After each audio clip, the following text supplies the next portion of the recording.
Behind me is Lower Monumental Dam on the Snake River in eastern Washington. It's the second out of 4 dams on the Lower Snake that are being proposed to be demolished in the next 10 years. There's a lot of reasons why this line of thinking is baffling. The hydropower benefits alone make them worth preserving. But a key feature that very few people get to see up close is the navigation channel.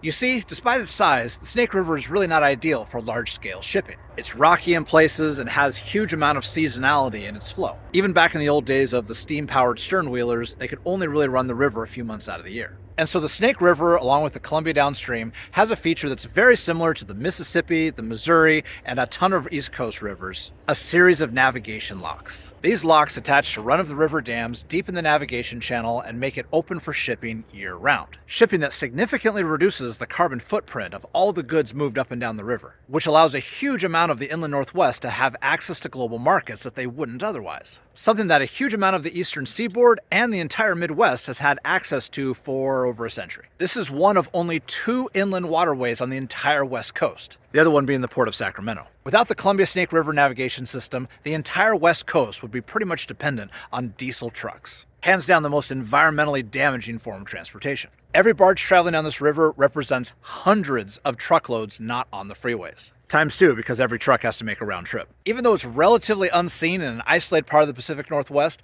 this is one of the most vital transportation links we have in the entire western US.